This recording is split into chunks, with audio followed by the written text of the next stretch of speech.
So, ang kapartner kasi ng sa JavaScript fundamentals, okay?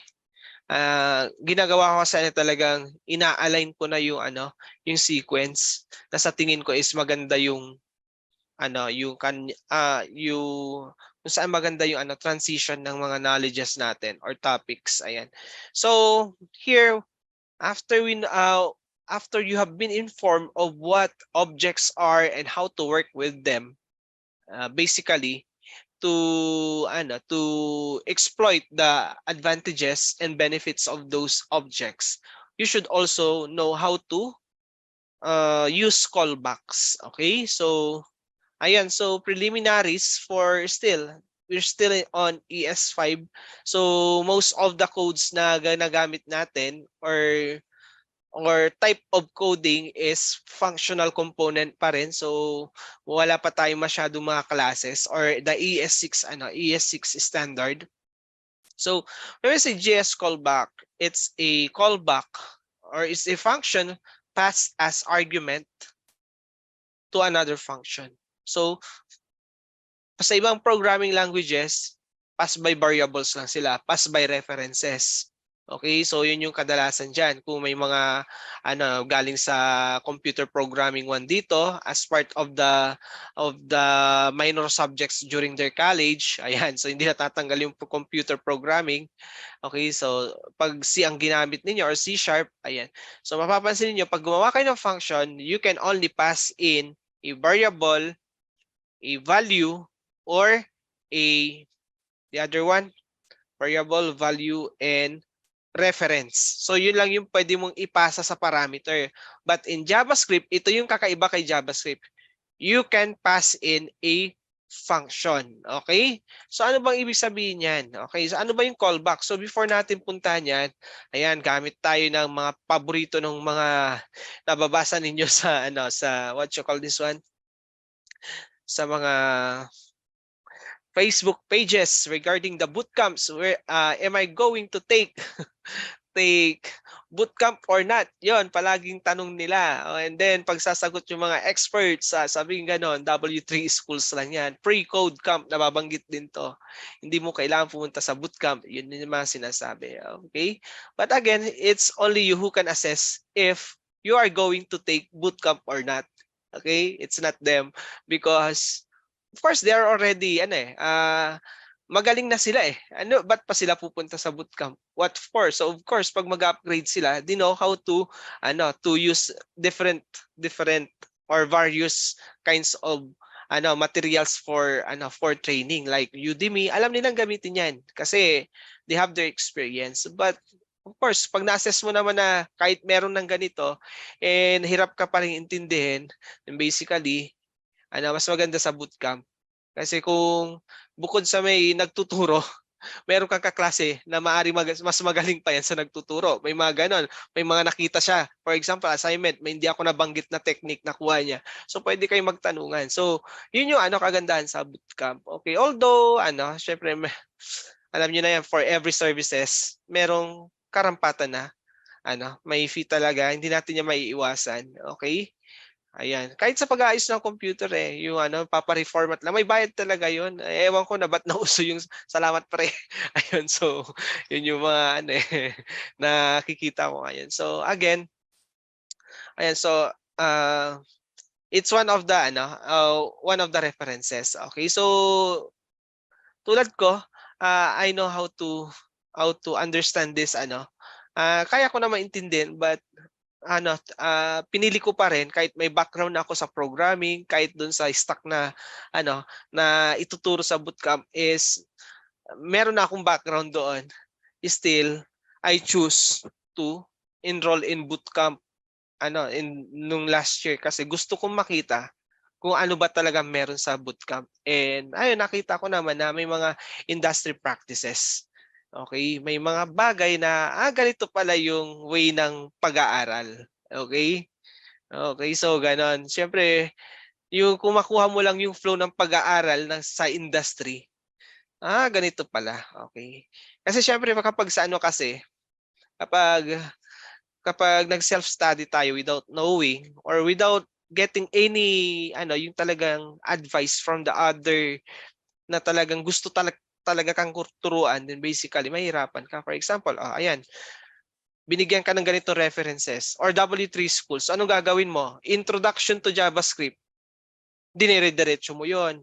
Top to bottom. Okay. Ano napapansin niyo pag nagtuturo ako, guys? Ano napapansin niyo? Okay. Challenging talaga, sir. Okay. Challenging. Okay. Pero makikita niyo sa akin, hindi ako by sequence. Okay? Kung minsan may nasa dulo na pupunta na meron ng topic na nandun pa sa mga susunod-sunod pa na malayo pa na introduce na siya ngayon. And then I hope nakukuha niyo yung the way I read documents. Yun yung tignan ninyo kasi kapag alam niyo yung yung flow na ginagawa ko, then basically madali kayong matututo kahit Python 'yan. Okay? So, isa lang yung isa lang yung gusto kong ipakita sa inyo, exhibit, and sana talagang consistent na makuha ko yun hanggang sa dulo, yung technique na yun, yung must to know. Okay? Yun lang. Okay? So, yun yung target ko, yung must to know, maituro ko. Yung nice to know, okay. So, hayaan nyo na yung nice to know kasi lang yan kumbaga kumbaga sa kapag bumili ka ng or may ginagawa kang kotse or may kotse ka, mga accessory na lang yung nice to know. Pero still dapat sa engine ka pa rin, sa internal pa rin. Okay? Kaya nga maraming kotse na ang gaganda ng kaha, ang gaganda ng binebenta ng mura kasi internally may problema.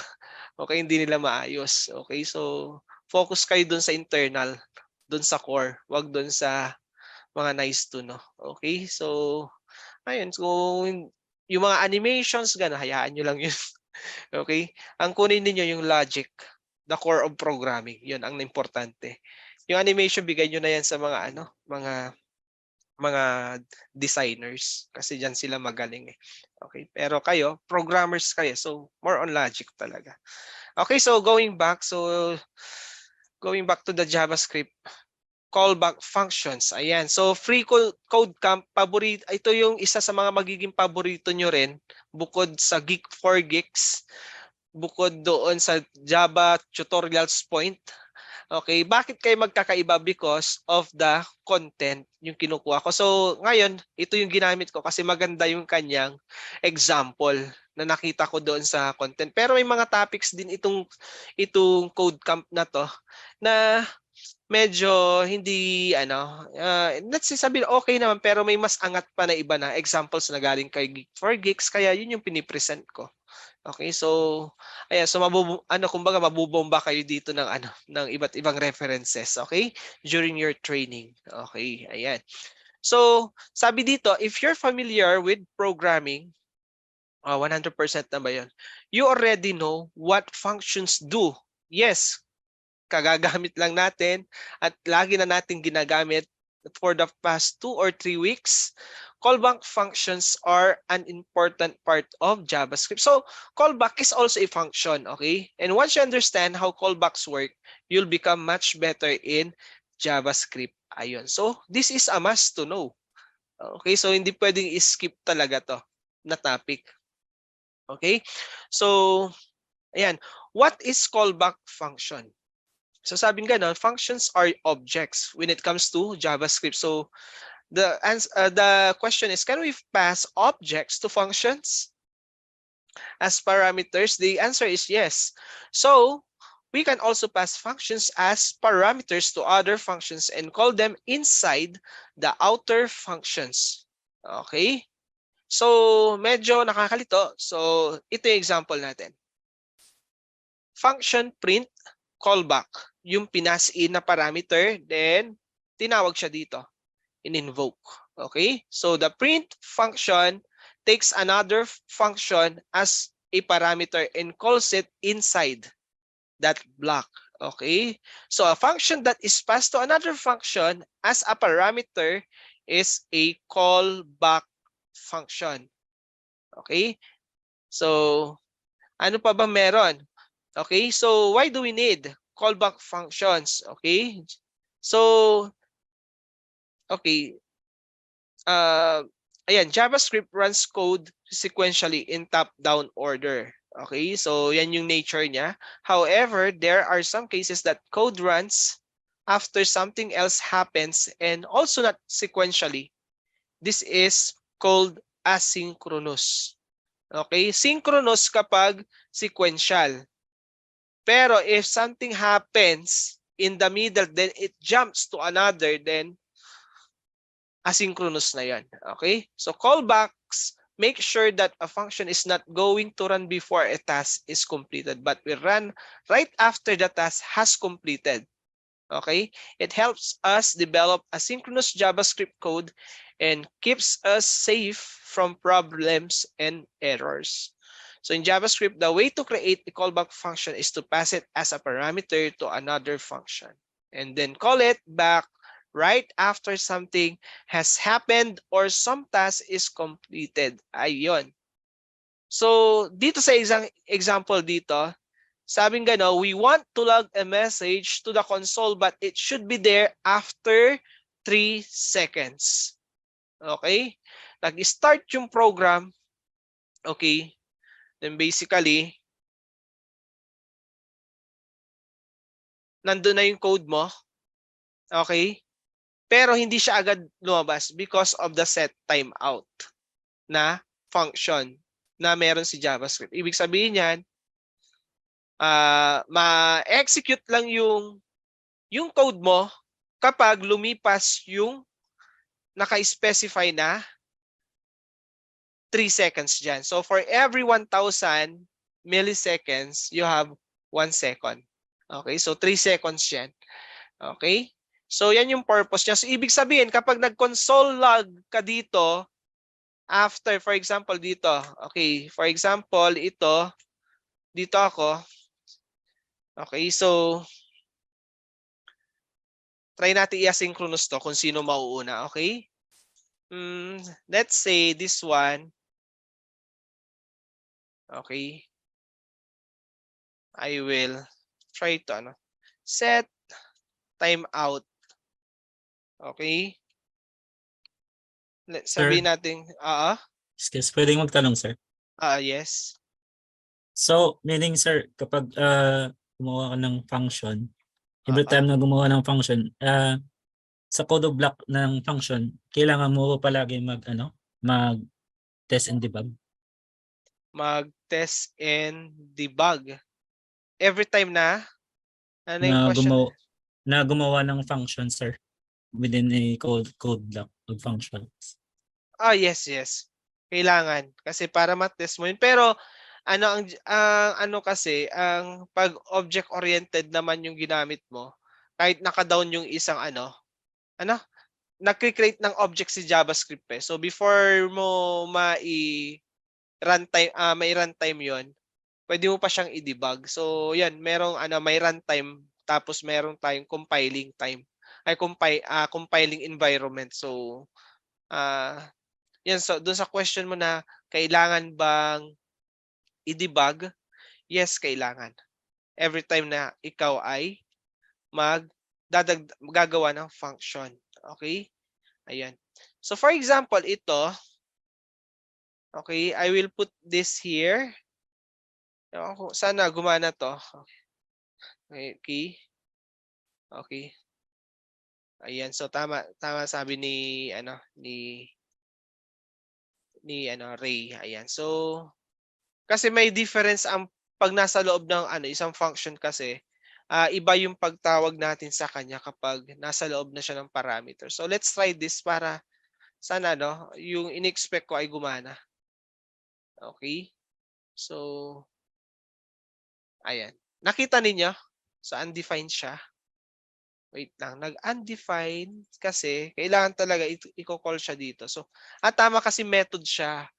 So attribute, so hindi siya counted as function. So kailangan ko siyang patakbuhin. Okay, ilang seconds? 4 seconds. Bakit? Hindi niya sinundan. Okay, dapat sumunod yun eh. Mag-asynchronous dapat siya eh. Okay. Wait na. Okay. So, wait lang guys.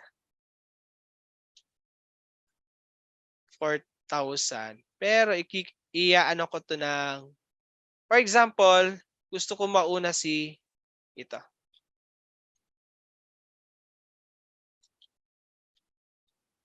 Okay. Kia. Ayan. Lagyan natin sa 0. Okay? I hope na gumana siya. Okay. So, I guess, hindi ko mapagana sa set timeout. Wait lang ha. I'll check. Kasi dapat kagana to eh. Wait lang ha. Kasi pag tinanggal ko to, dapat pwede ako mag-pass in dito eh.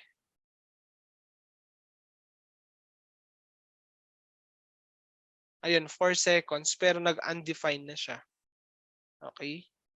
So, hindi niya nakuha. And then, kung ito, okay.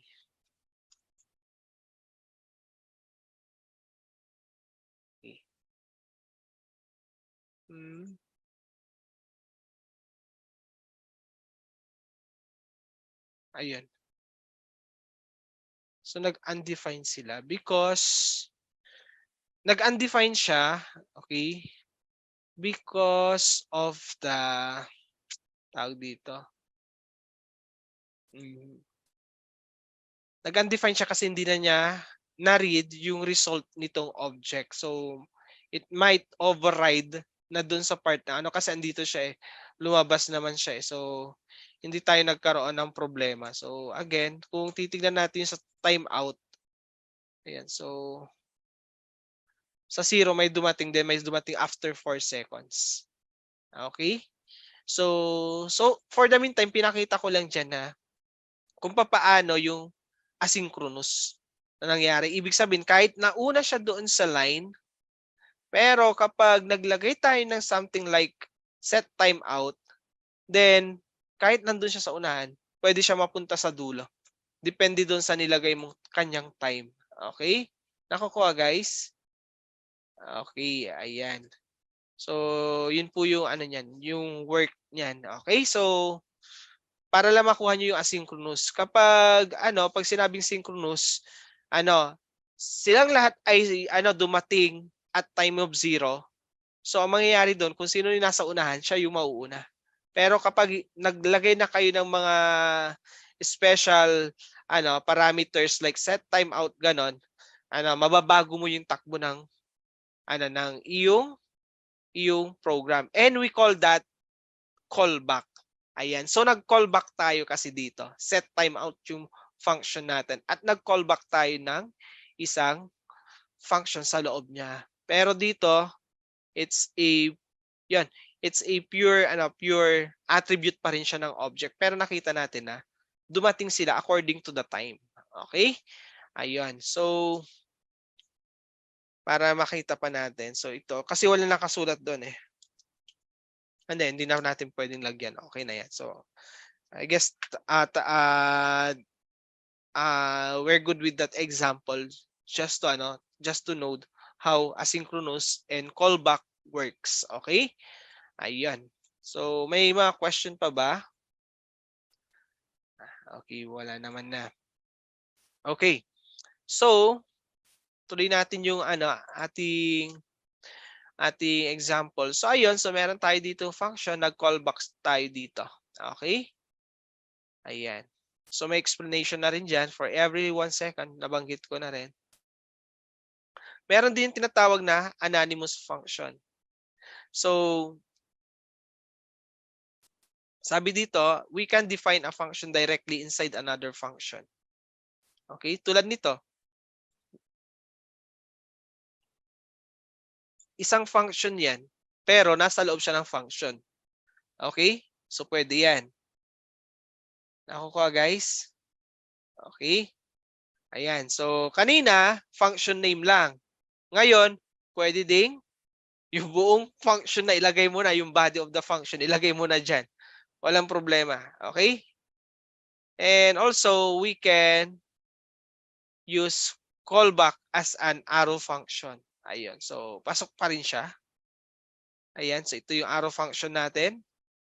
Ayan. Okay? So, I guess that's the example for the callback. The other one has something to do with events, so we will not yet cover that. Okay? But I guess you will be meeting this by tomorrow or on Thursday. May mga ganito kayo makikita na codes doon sa gagawin natin na activity. Ayun, so 7:57. So I guess we're good with this discussion about callback. Okay? So ayan. So tuloy na natin yung ating coding, anong tawag dito? Exercise. Okay, so buksan natin si GS Callbacks. Ayan. Ayan, so medyo maganda-ganda to. May nakikita ako magandang code. It's very beautiful. Ayan. Ayan. So sabi dito, GS Callbacks. To be able understand and apply GS Callbacks. So your tasks are the following. Una, gagawa tayo ng for each na function. Okay? In this task, you do not need to use or you don't use any JavaScript built-in function. So bawal gamitin yung for each. 'Di ba? Meron tayo ditong for each na function. Okay? Meron ganyan.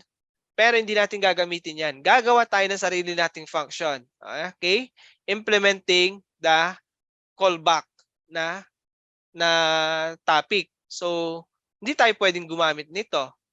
Okay? So gagawa tayo ng sarili natin. Okay? So of course, dito na lang ako sa duplicate ko na lang siguro to. Okay, so I will close this and then gawa ko ng isa pang folder. Ang pangalan niya E41. Replicate ko na lang 'yon. Okay.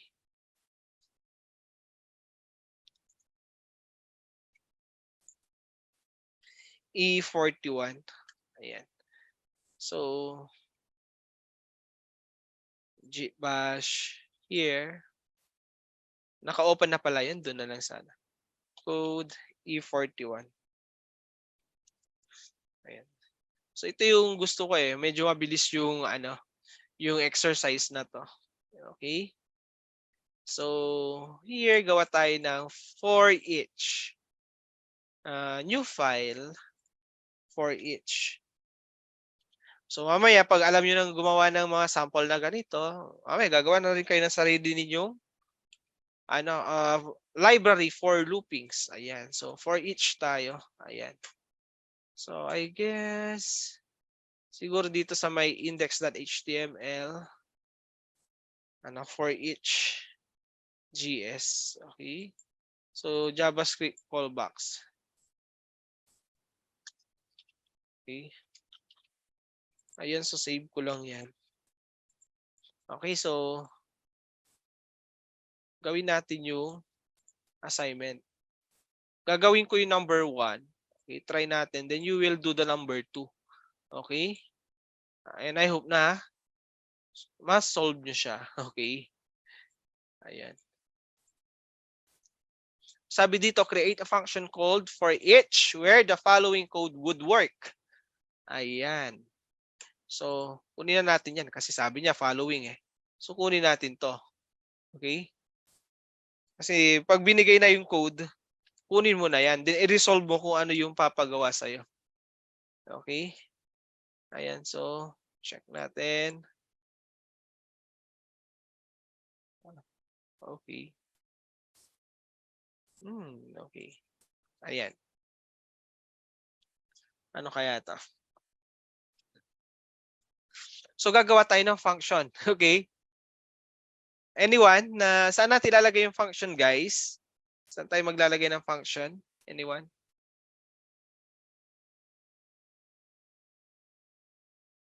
Saan tayo maglalagay ng function, guys? Kasi sabi, create a function called for each.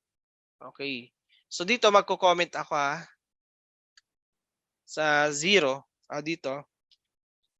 create a for each function. Ayan. Okay. Pa-create nga tapos i-paste nyo dyan sa ano. Dyan sa GC kung tama ba yung ginawa ninyo. So meron na tayong mga sample ha. So dapat tama yung parameters natin. Okay? Okay. So for each yung gagamitin natin.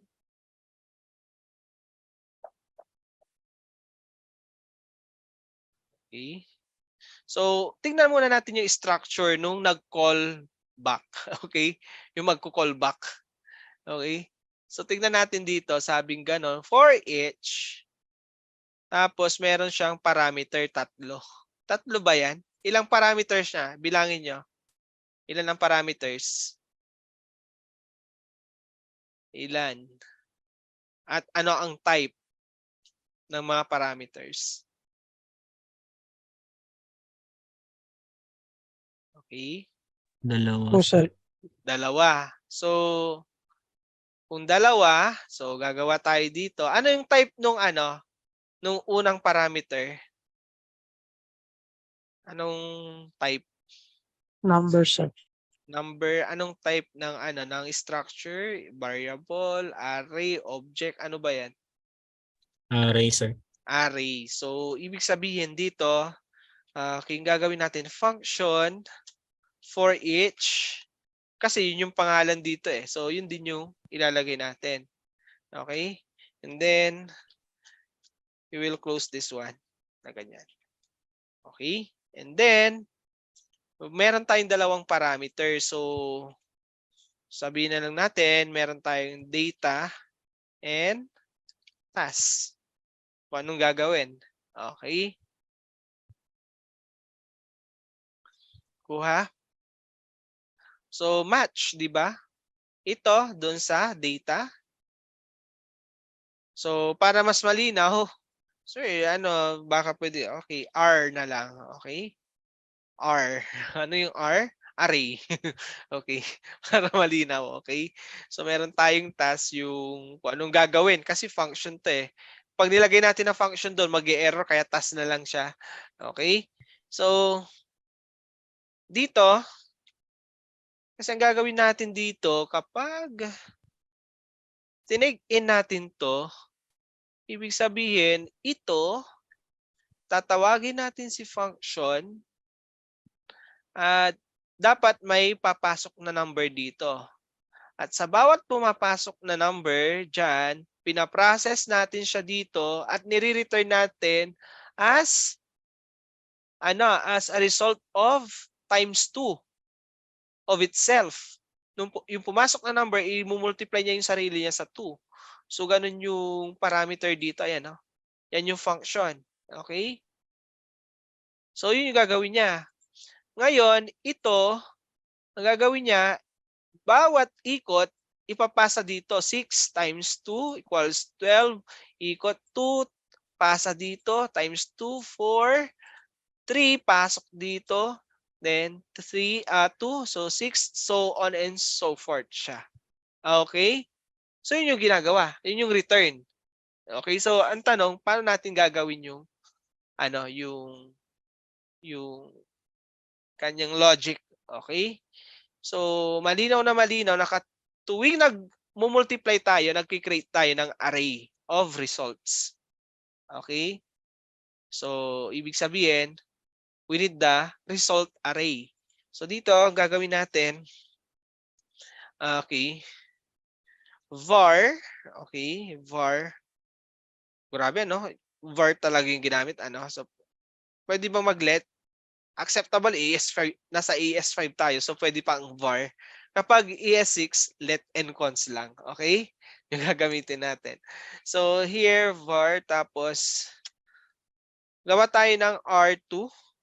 Ano ba yung R2? This is the array result. Okay? So R2. Ngayon, kung R2 is initialize natin siya as array, pero empty siya, so we use, ayan.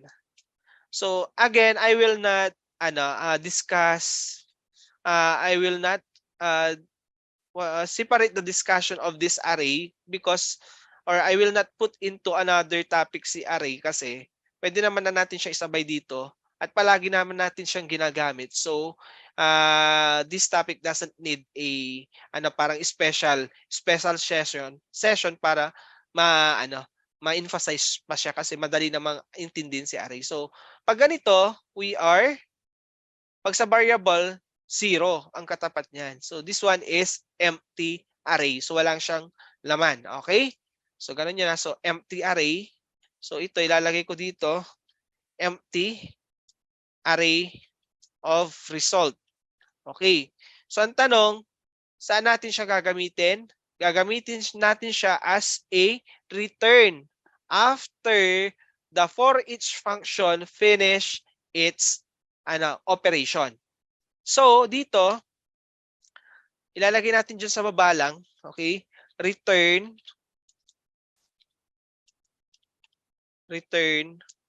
R2. Okay? Gets? So, pag tinawag natin siya, 5 beses yan na, hindi.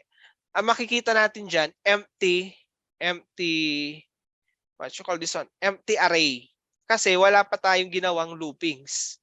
At hindi pa natin prinoses si R2 para magkaroon ng laman, pero pwede natin siyang i-return pero empty siya. So kailangan natin siyang lagyan. Anong ilalagay natin? Yung result. Okay? 12, 4, 6, 8, 10. Okay?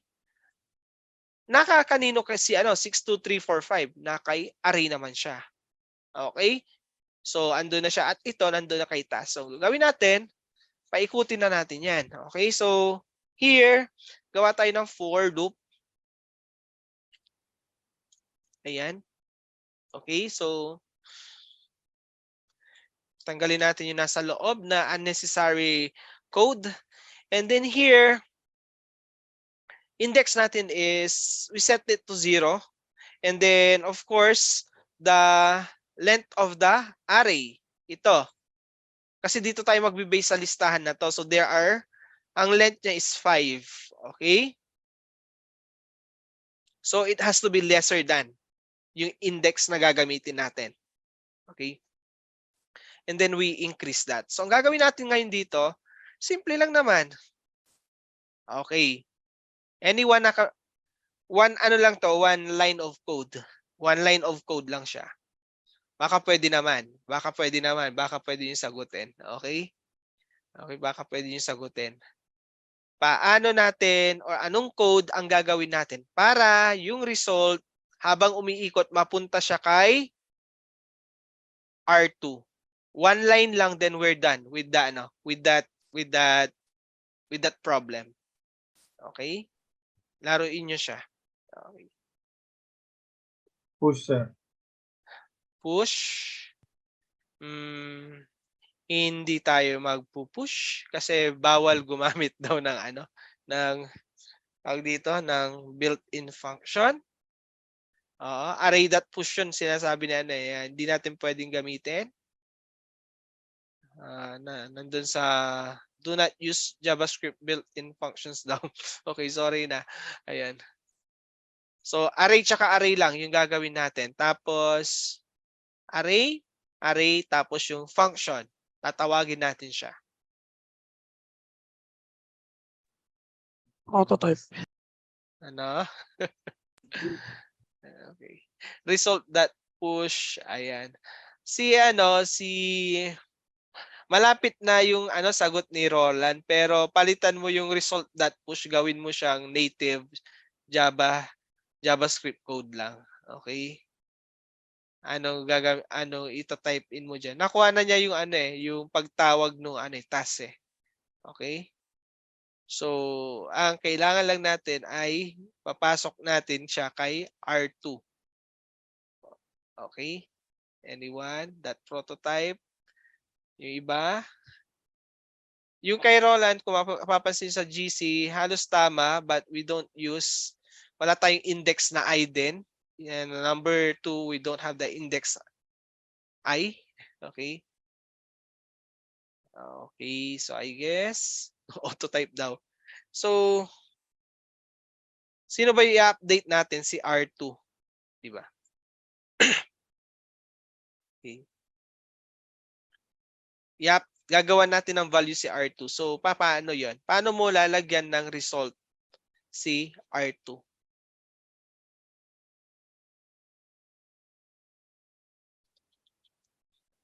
R2. Okay? Anong kasunod?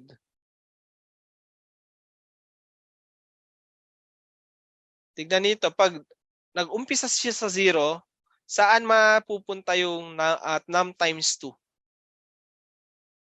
Index of 5, 2, 3, 4, or halos parehas lang sila ng mapping? Parehas ng mapping. Okay, so pag parehas ang mapping, then basically this one is index. Okay? So mag-start sa 0 si index, so 0 din to. Okay? And then, here, yes, ayan. Tama naman yung hula, but we don't have the result, wala tayong result na variable. So, ang meron tayo is task. Okay? Yung function. So, tatawagin natin tong function na to. Okay? So, gagawin natin, task. Okay? Tapos,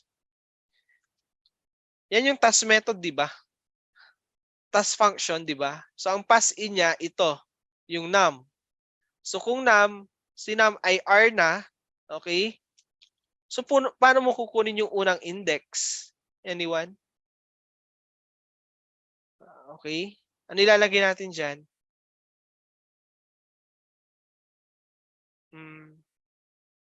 May kasunod pa siya.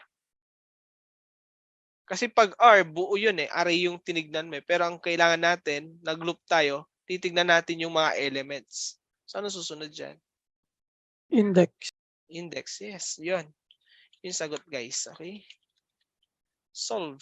Ay, run nyo na. Okay? So, ganun lang. Yung natin, technical interview sa mga sa mga programming, what you call this one? Hiring. Okay? Mas maganda pag written exam, matutuwa ka, pero pag coding challenge, yun. Pero pag gwapo maganda ka, matik na siguro, i-hire ka na. Ayan. Madaya kasi yung hiring ko minsan eh. Pag magaling ka, pero yung magaling ka, gusto nila yan, pero hindi ka nila kursunada. Papahirapan ka pa eh. Ayun. Ayun. And then, gusto ka pa rin pala eh. Ayun, mga ganun na tipo. So, gumana na? Okay na? Gumana ba? Check nyo. Okay? So, dito,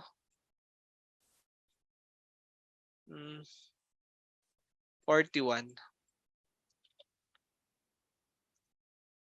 Unquote, array is not defined. Ayun, no? Hindi siya gagana kasi you have to correct the name of the array. Okay, wala namang problema. It's just a minor. Minor lang naman siya. Ayun. Okay? So, kuha natin yung expected result. Okay na. Backer. Oo, yung backer, isa din yan. Need natin yan. Okay? Ayun. So, yung backer, pag isa lang yung kailangan, yun. Ayan. Pero ano naman, dumadalang na rin ata. Madalang na ata ngayon. Meron ng backer, yung mga walang backer dati na na-hire, tapos magagaling sila din. Nag-open yung second level position. So, automatic, open yun sa public, but most of the time, promotion na yun. Kasi syempre, nandun ka na sa loob eh. So, yun, doon pumapasok yung backer. Pero, kapag kayo nandun sa situation, nung mismong na-promote na nandun sa loob, at nung una, ay wala kayong kakilala, and then nakilala na lang kayo dun sa loob, dahil sa ikaw ay team A player, then I guess reasonable naman na i-back up ka nila. Oo. Ang mahirap pag wala kang experience, hindi pa inline sa iyong trabaho, or hindi mo talaga alam, walang-wala, yan. tapos may kakilala ka, tapos tinanggal yung mas qualified talaga, eh, kitang-kita na naman sa degree, and okay naman yung pagkatao, yun yung talagang bakar, yun yung palakasan na. Kasi sobrang lakas eh, yung qualified tinalo niya eh. Okay, mga ganun. Okay, so anyway, ano lang, try lang kayo na mag-apply. Wala namang ano. Pero pag mga critical jobs, just like programming, kahit i-backer ka pa pag yung ano, kailangan talaga ng output, eh wala talaga. Hindi ka tatanggapin doon. Biruin mo, pag sa hospital, halimbawa, kukuha ka ng doktor na walang alam talaga, eh, di ba? O kaya, ano, then basically, mag-iisip din siguro yung ano, pag doon sila magpapa-opera, paano yun? Ayan. Ayan. So, tuloy natin. Sana Becky interviewer. Okay na nag-run sa inyo? Okay na? Okay. Next. Ito, kaya nyo na naman to siguro yung pangalawa. Okay? So, meron pa tayong filter. Ayan so alam nyo nang gumawa ng for each. Alam nyo na yung logic niya. Okay? Then, of course, we have the filter.gs. Ito, alam nyo sigurong gawin to. Baka tsatsamba kayo dito. Okay. Dito pala. Let me check Para may papakilala ako dito nakalimutan ko ipapakilala ko. And then, doon na lang sa next. Masya-shorten pa natin to if you use ternary operator, okay? Or ternary condition. Okay? So, open natin yung ternary condition. Tatapusin natin na 8:30 para may time pa kayo. So, dito, ternary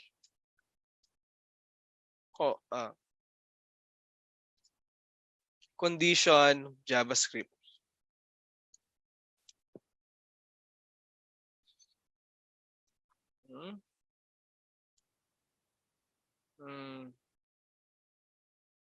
Okay, ito pwede. Ayan. Dito na lang. Ayan. Ito yung ternary condition or if statement. If else, isa lang na output yung kailangan mong gawin. So, ito yung condition. Pag true, ito yung kanya i-execute. Pag false, ito naman yung kanya i-execute. Okay? So, shorten siya. So, tingin tayo dito sa baba. So, for example, you have this. Okay? If it scores greater than 70, then excellent. Else, do better. Okay? So, pag ginawa natin yan, ito na siya. Okay? Score greater than 70. Excellent, do better. One line. So, that is an example of ternary condition. Okay? So, paki-take note na lang yan. So, ternary operator and JavaScript yung topic na to. Okay, balikan natin yan. Okay, so magagamit nyo yung favorite nyo yan kapag isa lang yung nire-return nyo. So, for example, here, pwede natin siguro. Okay, ito. Okay. So, tanggalin ko to. Tanggalin ko to. And then, question mark. Okay. And then, ano pa dito? Tanggalin natin to. Tapalitan mo ng colon.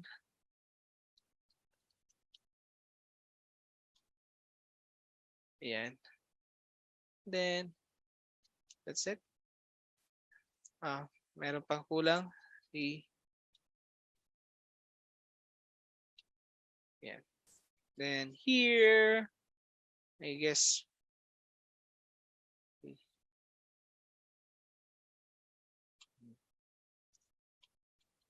ayan. Since, return tong ginamit dito, guys. Okay, we will use only one. Tanggalin natin yan. Tanggalin natin to. Okay? So, ang gagawin natin ngayon is simply create a return block. And then, ayun, tapusin mo dyan. This one, tanggalin mo yan. Then, pasok. Expression. That's it. Okay? So, ganun Okay, so try ninyo. Okay. So, ayun. So, pares pa rin. Okay. Number string. Okay. 000 val. Tama. Okay. Ayan. Okay. Very good with this. So at least alam na natin. So kahit pa paano umiksi yung ating code. Okay. Next is gawin na natin yung filter para matapos na tayo. Okay? Sabi dito, create a function called filter which filters out any value in the array that doesn't mean the condition. So kunin natin to. And I guess kaya nyong sagutin to. So I'll give you 10 minutes to figure out this one. Ayan. Okay. May result na dalawa. Bakit? May result dito na dalawa. Magkakaproblema to. Okay. Wait lang.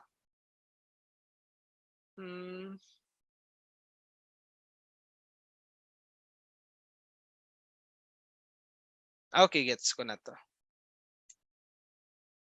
I guess.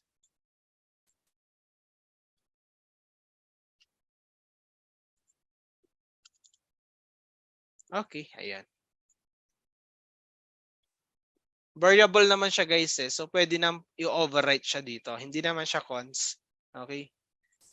Ayan. So dito sa taas, syempre, tutulungan ko na rin kayo dyan. Okay. So ang tanong, ano yung ilalagay natin na part dito? So napakasimple. You will create a filter function. So paano mag-create? Ayun. Tingnan nyo muna yung sample dito. Okay, ang sample natin, filter, tapos anong type nung parameter, at kung ilan. So, malinaw na meron tayong dalawang parameter. So, parang ganun din. Okay? Halos walang pinagkaiba. Titignan ninyo. Okay? So, halos wala siyang pinagkaiba because, kasi, ang pangalan nito, filter naman instead na for each. And then, pwede din yung gamitin yung R, tapos tas. Kasi tas ito eh. Ayan. So, ang gagawin naman nito guys is mag-filter siya. So, pagka ikot at index of 1, titignan niya, papasa niya dito. This 1 is lesser than 10. Yes! Pasok. Okay? And then, that's 2 lesser than 10. Yes. That's 15 lesser than 10. No. So, hindi na siya mapupunta doon sa ating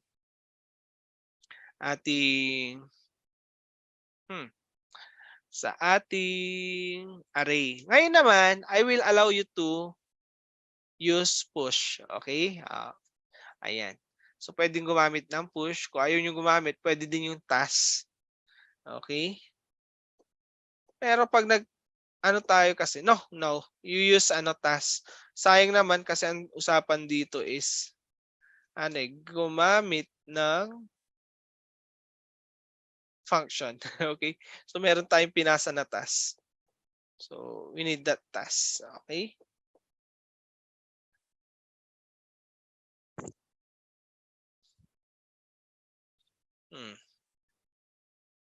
Tama.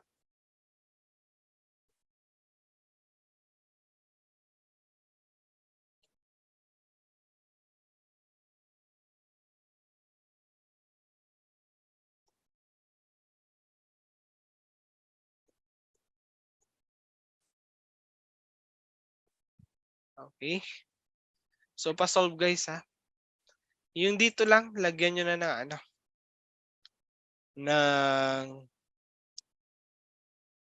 ng content. So, napansin nyo, gagawa din kayo ng listahan. Okay?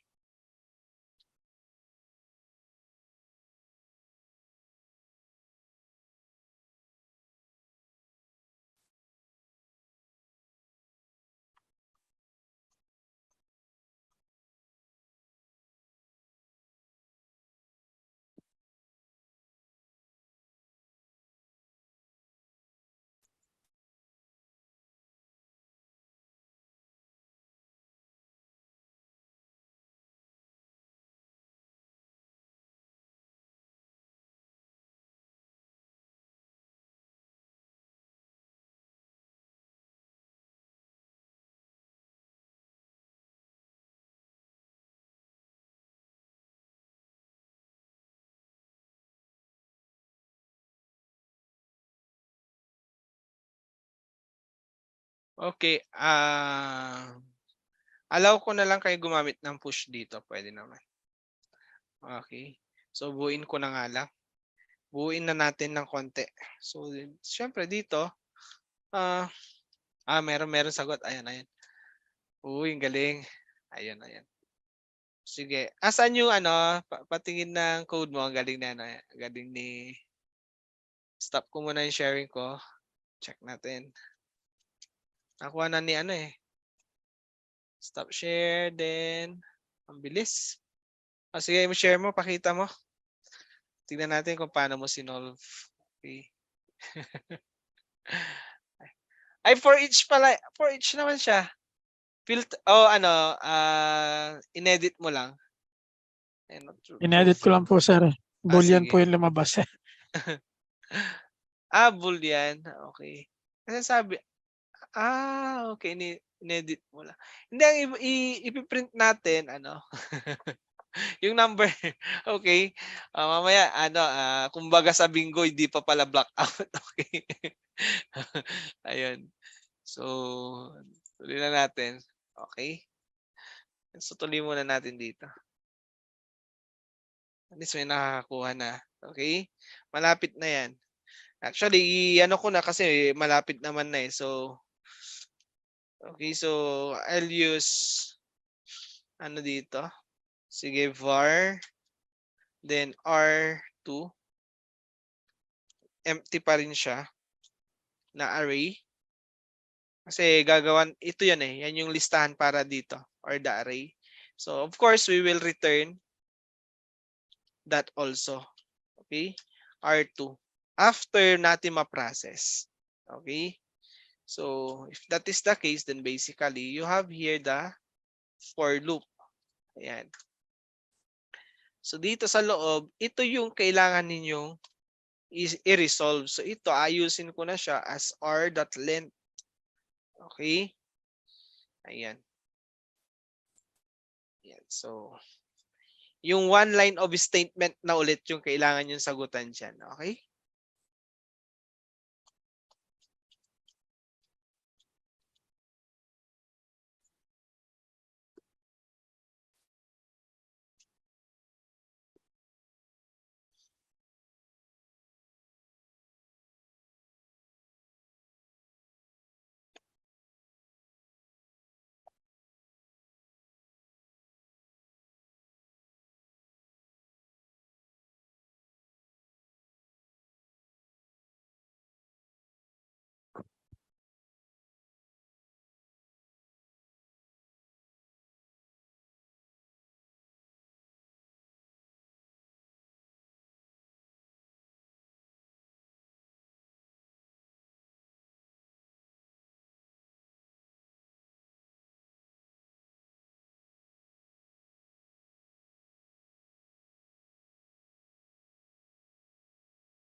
Sir, pwedeng pasilip ulit ng for each lang. Saglit lang. Sige. Pwedeng gumamit ng push doon sa filter. Okay na po. Okay, sige.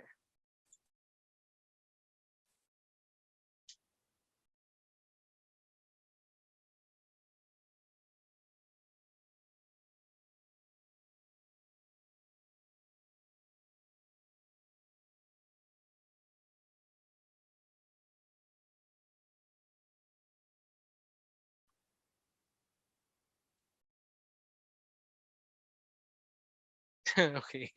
Basahan ng value. Okay. Ayun. So, more hint pa ba? Another hint? Baka makuha nyo na siya pag hinint pa natin. Okay? So, lagyan pa natin ng hint. So, mag-task tayo dito. Tatawagin natin si task. Okay? Ayan. Okay. Ayan.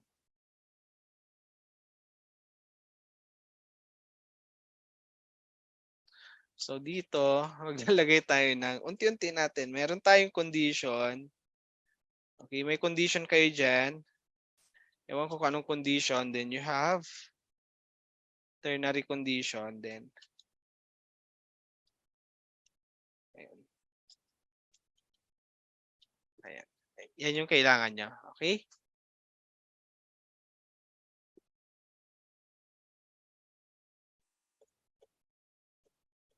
Siyempre, pag iti-test nyo dyan, ayan. So, I will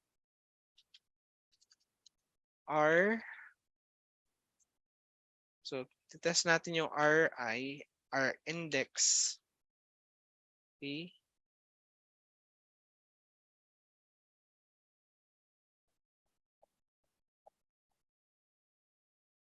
The R index. Okay. So, dito, gawin natin true.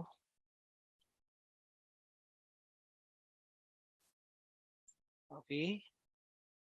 And then here, yan yung blank. So, index.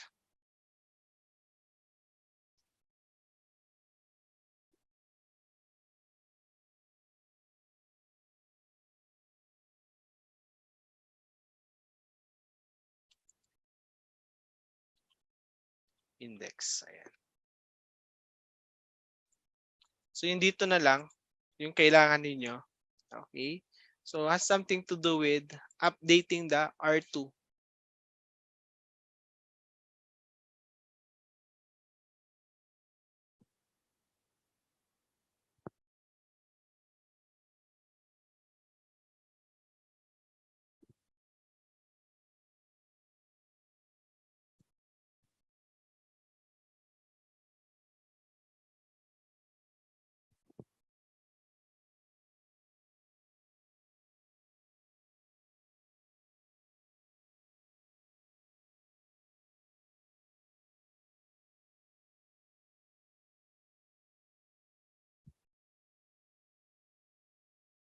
And I guess, anyway, gagamit tayo dito ng ng push. So, again, meron akong nilagay sa slides dati, yung array methods. So, for those who doesn't know what is array methods, ito, so bukas tayo dito to be fair also. So, pero meron ako nilagay noon, nag-discuss ko yung dati. But we didn't put an example na nag-code ako, but we have the content.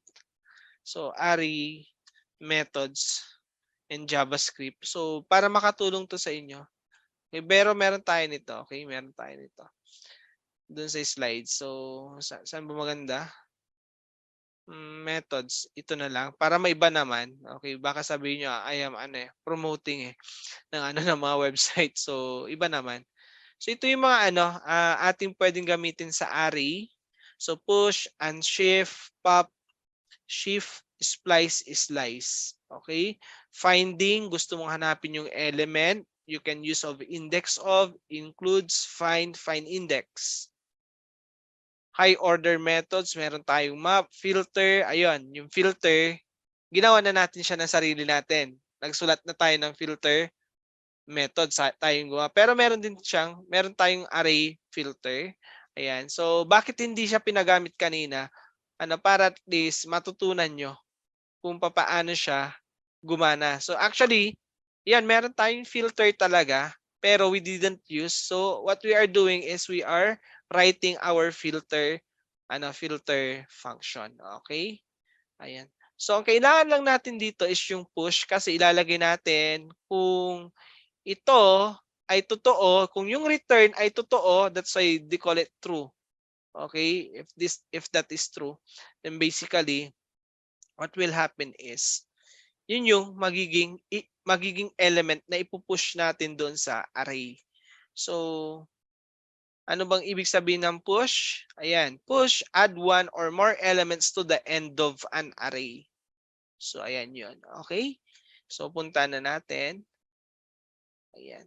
So, here, R2 dot push.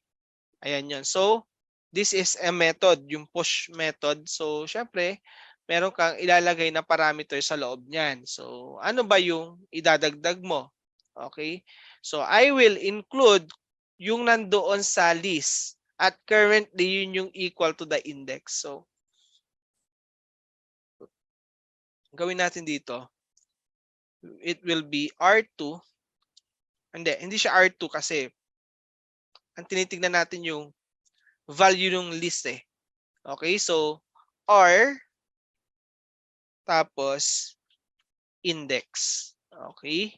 Ayan yung hinahanap natin. So, I hope mag-work siya. Okay? Ayan. Okay, I guess working. Hindi. Hindi ko pa napalitan yun dito. Sorry. Madaya siya eh. Okay? Hindi pa pala naka-include eh. So, hindi siya successful. Okay? Hindi pa siya successful unless na-edit. Okay? Ayan. So, ang problema, walang bumalik. Okay? Ganyan din naman basahin sir. So, walang bumalik. So, what happened? Bakit ganon? So, tignan natin kasi baka may nakalimutan na ako na ilagay. Okay. So, what happened is, we have the list. So, meron na tayong filter. And then, nilagay natin yung R2. And then, Ayun dun po sa may R index. Hindi nyo nilagay less than 10 or greater than. saan? Array. Array index less than 10 equals true. Yung statement nyo ba? O yung condition Ito. pala. Okay, Yung so condition dito. pa. Okay, tapos tignan natin to. Wait lang Kasi this is yan, pinasa natin. So we are reading the R. Okay? So R pa rin siya. So based on the R length, then it filters. Medyo ano to Nag-return na ito yung kinol niya. Pumasok siya doon. Tas ako dito.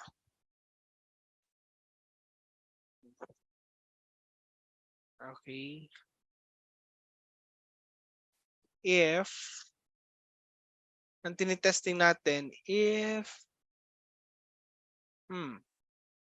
kasi ang binalik niya is the index D. Pag nag-false, ito, pero wait lang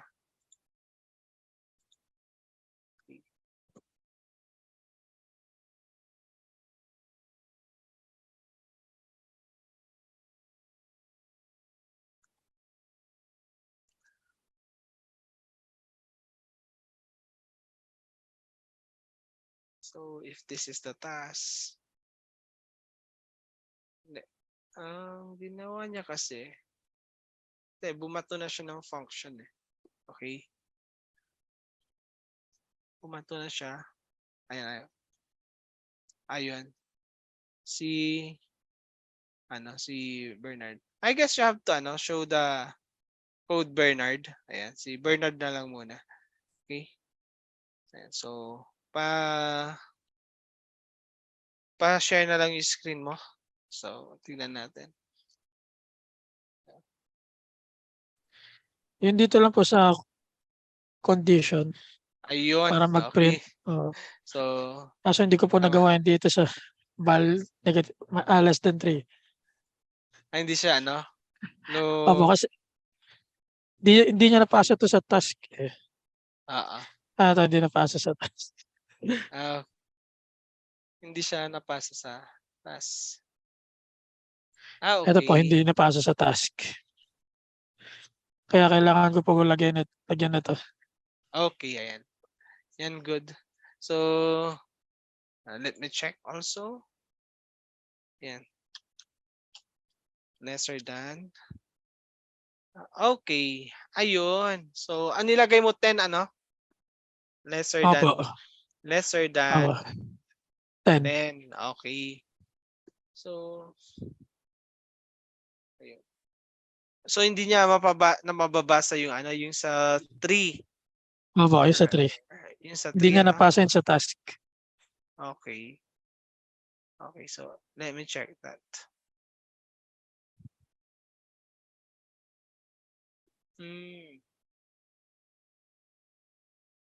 Dito return val.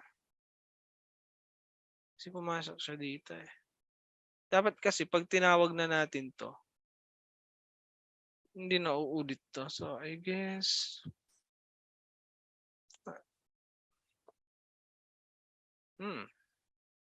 medyo tricky siya kasi parang inulit mo kasi yung ano, yung kanyang logic. Dapat kasi ang magpa-process na nun ito eh. Okay, kasi pag tinawag mo na siya, ibig sabihin pag umikot, then dito tinatawag lang natin si task. Okay, so magpapasa lang tayo ng value. Okay? So dapat dito, ang tinitest lang talaga natin dito is yung R index. So if that index, okay, wait lang guys ah. Hindi pala ako nakashare, no? Wait lang. Okay, so let me just check this. Ano. Why is it not, hindi siya nag-work? Okay.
Okay, ayan.